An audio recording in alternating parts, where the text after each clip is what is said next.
China woos the Philippines amid increasing rivalry with the US, while Manila grants Washington more military bases. So how's the Philippines going to strike a balance in its relations with the two superpowers? This is Inside Story.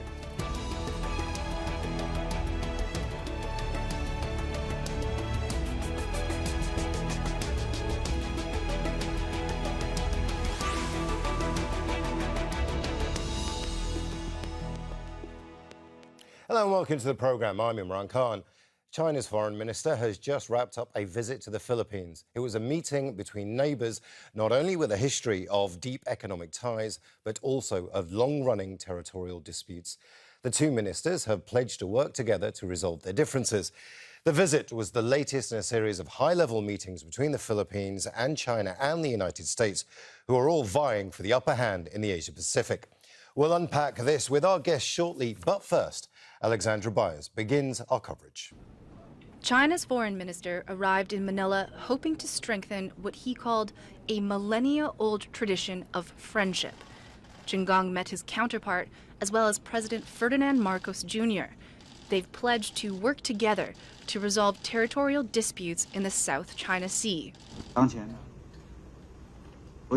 Amid the fluid and turbulent regional situation, a healthy and stable China-Philippines relationship is not only meeting the aspirations of our two peoples, but also in line with the common aspirations of regional countries.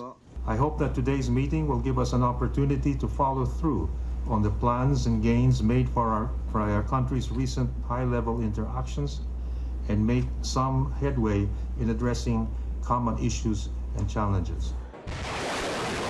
The meetings happened as the United States and Philippines are staging the largest joint military drills they've ever conducted. The exercises, called Balikatan, which means shoulder to shoulder, involve nearly 18,000 troops and are due to run until the end of the month. This year's Balikatan will be the biggest ever, an indication of the growth of our alliance and how it continues to evolve to meet our shared goals. Washington and Manila recently agreed to resume joint patrols in the South China Sea. The deal also gives U.S. forces access to 4 more Philippine Army bases, including one near Taiwan, something that has angered China. Beijing considers the self-governing island its own, and earlier in April conducted military exercises practicing precision targeting and simulating what it called the encirclement of Taiwan. President Marcos has denied the Philippines could be used as a launching pad by the U.S. and promised on Saturday to improve communication with China. But as regional tensions simmer, the question is just how long he'll be able to maintain that balance. Alexandra Byers, Al Jazeera, for Inside Story.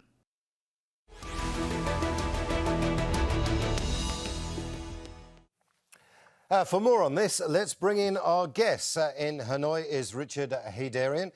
He's an academic and author of books such as Asia's New Battlefield, US-China, and the Struggle for the Western Pacific. In Washington, D.C. is Gregory, director of the Southeast Asia Program and Asia Maritime Transparency Initiative at the Center for Strategic and International Studies. And Andrew Leung is a China policy analyst who joins us from Hong Kong. A warm welcome to you all.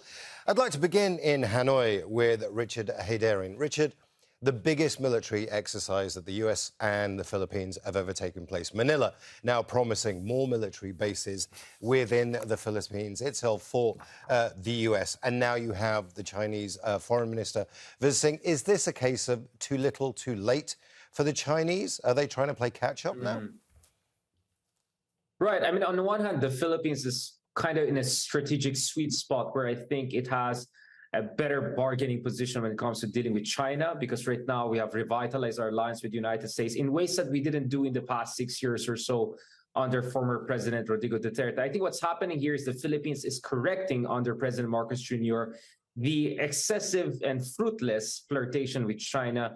When you had a situation where President Duterte, did not assert our arbitration case in the South China Sea, he tried to downgrade or kind of, in fact, undermine our alliance with the United States. And he was offered billions of dollars in investments in China. And yet, after 6 years of Duterte's presidency, not much concrete big-ticket infrastructure investments came in from China. And to make matters worse, actually, the situation in the South China Sea, where the Philippines and China have maritime disputes, actually deteriorated So President Marcos Jr., in fairness to him, tried to give this relationship with China a chance. In fact, he visited China earlier this year in January. But if you look at the long joint statement that came out, practically no serious concessions from China, whether on infrastructure investments, a lot of them more pledge-trapped than debt-trapped, nor was there any concessions from China on the South China Sea front. So the Philippines, realizing that it doesn't have much of a bargaining position vis-a-vis China and that it has had a fruitless pivot towards China, is now going back to its traditional allies. So what is the lesson for China? The lesson for China is that you cannot have the Philippines on the cheap. If you want to have a better relationship with the Philippines, you have to offer something concretely to us, literally concretely in terms of investments, but also more importantly, when it comes to the territorial disputes in the South China Sea. Andrew, would you agree with that? You can't have a relationship, China can't have a relationship with the Philippines on the cheap, that it needs to be fruitful. The word that Richard used was fruitless. Would you agree with any of that? Well, first of all, got to look at the relationship. It's not just between the Philippines and China.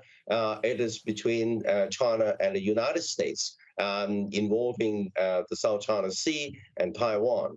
A much bigger picture than just relationship between Philippines and China. Now, let's not forget that the Philippines has got a defense kind of agreement, which is renewed, I think, every couple of years. And under the agreement, the United States is given access to different assets in the Philippines. It seems that recently this agreement, some sort of accord, has been reached with the United States, trying to play both sides. In other words, Philippines would like to benefit from the U.S. Military presence as a counterweight against China. But of course, the Philippines is not in the Philippines' interest to provoke a regional war over Taiwan or over other waters, because immediately it would impinge on using the Philippines as a collateral damage. That would be very serious for the Philippines.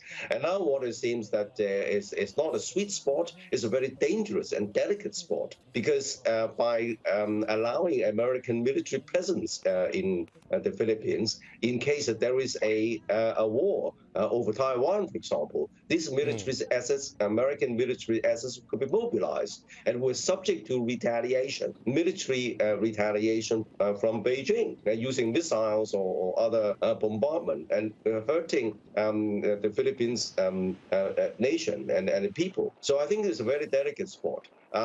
Gregory, Gregory, I will come to you. Gregory, I will come to you in just a second, but I just want to push Andrew on one of his points.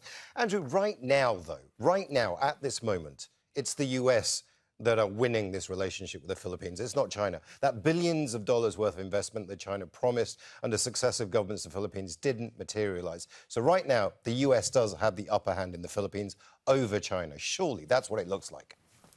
Yes, I think the United States, of course, has got an upper hand militarily. As I said, that there is a president military accord with the Philippines, which has been lasting for quite a number of years already. And then the United States did deploy military assets in the Philippines. And after the recent kind of negotiations between the Philippines and the United States, and there had been some sort of agreement to continue to allow the American access to this military assets inside the Philippines. What I'm trying to say is that while the United States has got leverage over the Philippines, the United States does not necessarily have leverage over China. Because let's not forget, the China's Navy is larger than the United States in terms of numbers. But secondly, the waters over the Taiwan Strait is much nearer to China than the United States. And of course, China has got the anti-access, area denial missiles or aircraft killing missiles, and also remote control drones and underwater assets that can deny the intervention by the United States. But on the other hand, this is no formula to prevent a hot war. And whenever a hot war happens, then the military assets inside the Philippines could be collateral damage. That's the point I'm trying to make. Well, let's bring in Gregory Polling here. We've just been talking about Navy, we're talking about Maritime, clearly the Philippines, an archipelago of islands. But these are two countries that cannot actually agree on even what to call it. China calls it the South China Seas. The Philippines calls it the West Philippine Sea. It's crucial what's going on when it comes to the maritime, when it comes to the both navies in the area, no? Yeah, look, absolutely. I think when we talk about the U.S.-Philippine alliance, when we talk about the Enhanced Defense Cooperation Agreement, the expansion of U.S. access to Philippine bases, and you say, why is all this happening? And the answer is the South China Sea and the inability or unwillingness in Beijing to recognize that its policies in the South China Sea or the West Philippine Sea pushed Manila to this point. I think it's the fundamental problem right now between Beijing and Manila, because from the Philippines' point of view, it's responding to external threats from China. From China's point of view, the Philippines has no agency here. It's not making any of its own decisions. It's a dupe of the Americans, which is, of course, extraordinarily offensive to Philippine policymakers. And it means that the two sides are talking across from each other. Richard, is this a strategic mistake on behalf of the Philippines? What Andrew was saying is that, OK, they might be the power in the Philippines right now, but the US doesn't control China. China ultimately is its own person, its own man. So you're making a mistake here. I mean, yeah, I appreciate the fact that Greg mentioned a very important word, strategic agency. I love that our friend in China mentioned, or Hong Kong mentioned that this is really just about US and China, as if none of us matter in the region. It's just about them. I don't think that's true. I think a lot of us have agency in this part of the region. We're all sovereign states. We want to make decisions accordingly. What I also find very interesting is what I call strategic gaslighting. As far as provocation is concerned, the threat is not coming from the Philippines. The Philippines is not threatening China or Taiwan, nor is the United States. The threat of invasion of Taiwan is coming from China. The bullying happening in the West Philippines Sea or South China Sea or whatever you want to call it, it's not from the Philippines. It's not from the United States. So countries like the Philippines gave it a chance. Under Duterte, we should have got the gold medal for loyalty to China. We did the best we could do under President Duterte to make the situation better for China, and yet we really didn't get much in exchange. So I think right now China has to do some soul searching. You know, they may have the biggest navy in this part of the world, but you know, U.S. is not alone. U.S. has Japan there. U.S. has South Korea there. U.S. has Australia there. It's not just the Philippines. And by the way, the Philippines is just trying to be in a position of preparation. And Philippines wants to help efforts in the region to deter invasion of Taiwan, because Taiwan is closer to the Philippines than most Southeast Asian countries. And the Philippines also wants to expedite the modernization of its armed forces by better alliance with the United States. But let's not make any mistake. Marcos Jr. does not want to just side with the U.S. against China. He just wants to strengthen his country's position. I think we still want to have the best possible relationship we can have with China. But it's a give and take. And if China cannot even accept the Philippines agency and just sees us as a puppet of America, good luck with that.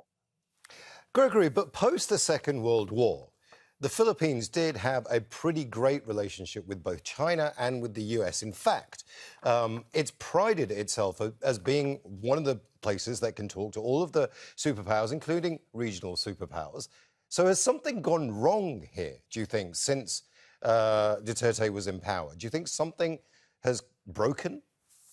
Yeah, not just since Duterte. I mean, you're right that from the mid-1970s, when ties were normalized under Marcos Sr. on, the Philippines did pursue very positive relations with China until the 1990s. And in the 1990s, you began to see the acceleration of the South China Sea disputes. China occupied Mischief Reef in the Philippine Exclusive Economic Zone. It began more frequently harassing Filipino fishers at Scarborough Shoal, which the Philippines had administered since the end of World War II. And that really took off under the Aquino government with the seizure of Scarborough and then the island building campaign that caught international headlines. So what you see in public opinion polling and elite opinion polling is that China has gone from being seen as a partner and a economic opportunity in the Philippines to being seen as an external threat, first and foremost.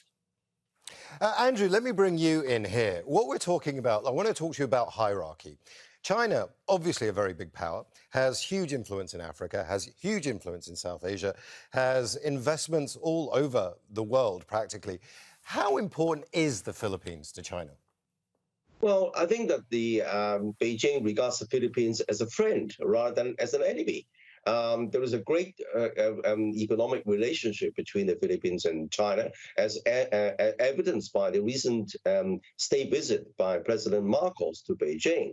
And this relationship has been solidified. But what I'm trying to say is that Philippines, by allowing the assets inside Philippines to be used by the American military, would subject itself to the risks and the possibility that in case of a war happening over the South China Sea, over the region, those military assets inside the Philippines could jeopardize the security and safety of the Philippine people, because they were subject to bombardment by retaliation by China. Now, but let's look at the risks of such a war. Naturally, China doesn't want a war over the South China Sea, and China does want Taiwan to be united with China peacefully. And this is endorsed by 3 serial white paper published by Beijing. The last one immediately following the Nancy Pelosi visit, all stressing the preference for peaceful unification. But the fact remains that most Taiwan people do not want unification, but neither do most of them want independence. They want to maintain the status quo. But while the United States is trying to play the Taiwan card, trying to create more and more diplomatic space for Taiwan to play, as if Taiwan was a separate country, and also allowing more and more senior American leaders to visit Taiwan as if Taiwan was a separate country. So this is trying to hollowing out the one China policy. And then if Taiwan should be allowed to declare formal independence, that would trigger a war. So I think that this war, as far as the Philippines is concerned, is not a party to it. But unfortunately, by allowing the American military assets inside the Philippines, these assets could well be used by the United States for this war. And by using these military assets, it would subject the Philippines to bombardment by retaliation by Beijing in case such a war happens. This is what I'm trying to say. Gregory, there is an interesting parallel to be drawn here, and I want to talk about Russia and Ukraine. One of the warnings that the Russians gave the Ukrainians was, don't get too close to NATO. You know, one of the warnings they gave the West was, this is in our sphere of influence. Just do not get involved here. This is Russian sphere of influence. China seems to be doing the same thing with the South China Seas. It seems to be saying to the West, to NATO, to America, that this is our sphere of influence. We're talking about Taiwan. They always mention Taiwan, as Andrew just did. This is a dangerous precedent. It's a dangerous time. You could be walking blindly into a conflict. The US could blunder into a conflict here, surely. I don't think the U.S. is Pollyannish here. I think the Biden administration understands that the risk of accidental escalation across the region, not just in the Taiwan Strait, but in the South China Sea and the East China Sea, on the Indian border, is getting increasingly high. And a large part of that is because of Beijing's unwillingness to compromise on any of these issues with its neighbors.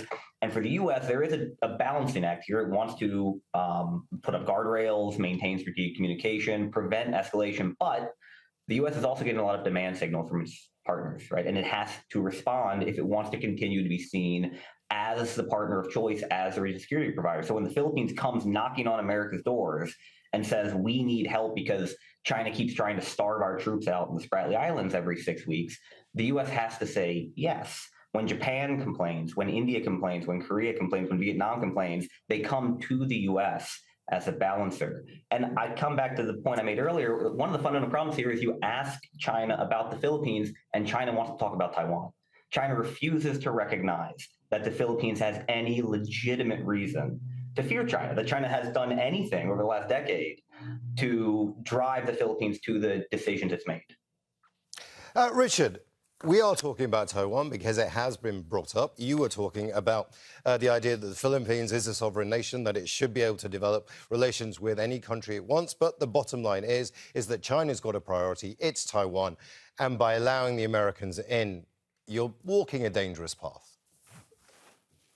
Well, I would also want to mention that Taiwan also has an agency, right? So I think Andrew correctly pointed out, we also have to watch out who they're going to elect soon. They're going to have a presidential election very soon.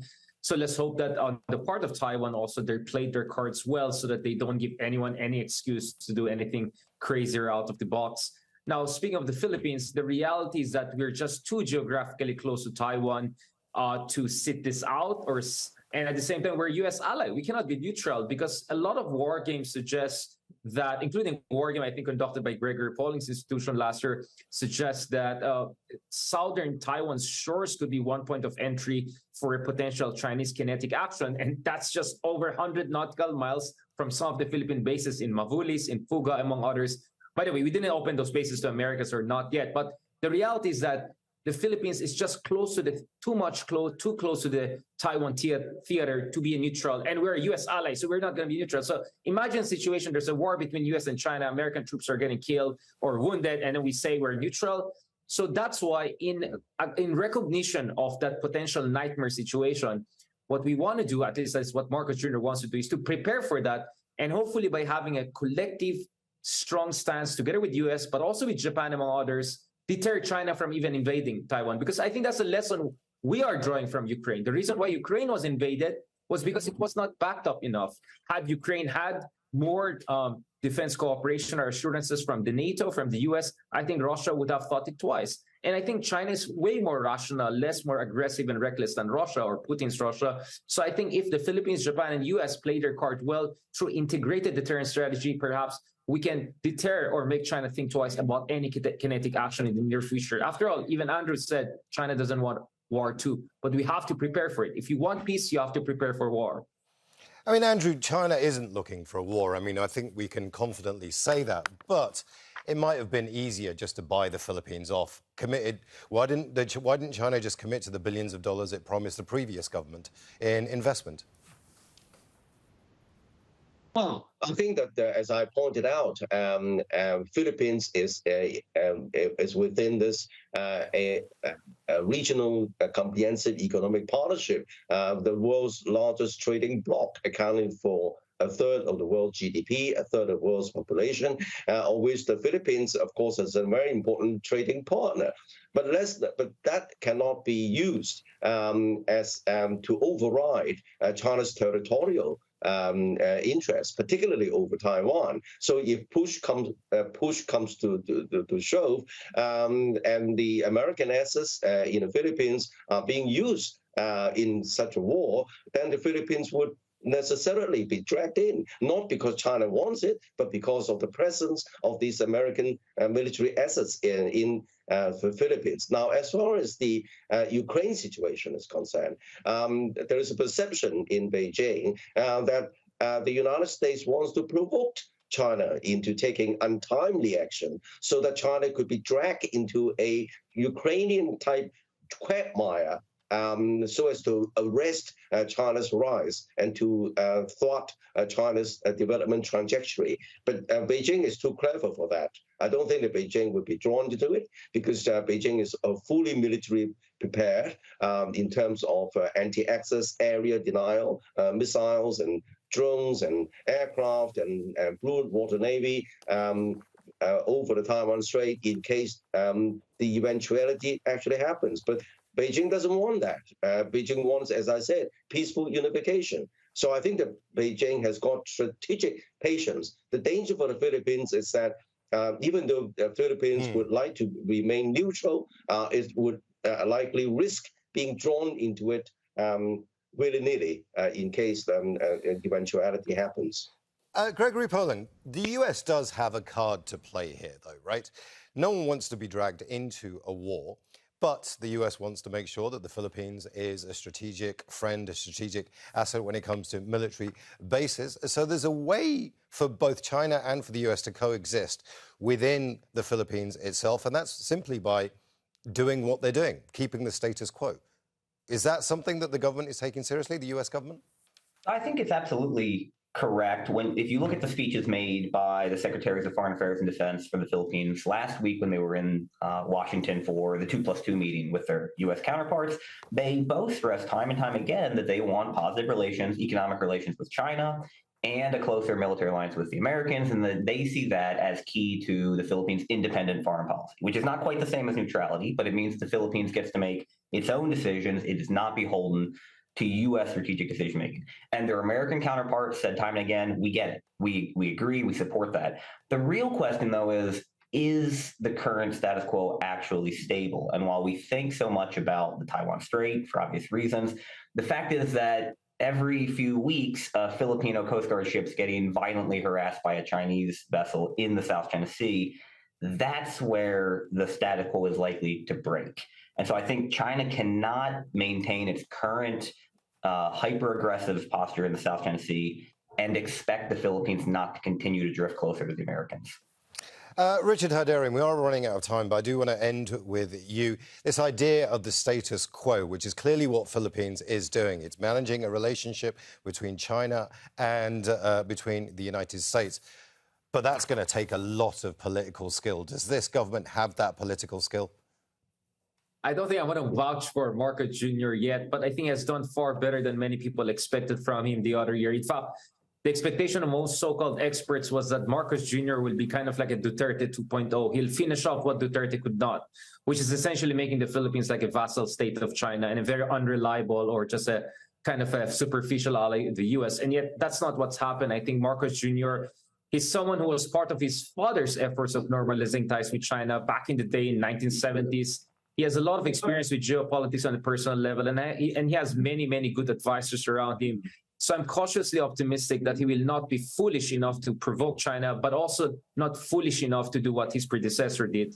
Therefore, I think what he will do is to constantly hedge, keep the alliance with the United States strong enough so that we're not too weak and we have bargaining position with China, but at the same time, not to make it too strong and too in your face so that it will undermine our diplomatic and economic relations with China. It's going to be absolutely difficult. But our hope is it will work, because if it doesn't work, all of us are going to be troubled. By the way, I'm in Vietnam right now, and our hope is not only Philippines, but Philippines will work with other ASEAN countries with similar concerns with China so that we can have an effective collective front in dealing with it. That's why the role of ASEAN is also very important in how we address these problems in this part of the world. I want to thank all our guests, Richard Heydarian, Gregory Poling and Andrew Lung, and I want to thank you too for watching. You can see the programme again anytime by visiting our website, aljazeera.com, and for further discussion, let's go to our Facebook page. That's facebook.com/AJ Inside Story. And you can also join the conversation on Twitter. Our handle is @AJ Inside Story. From me, Imran Khan, and the whole team here, bye for now.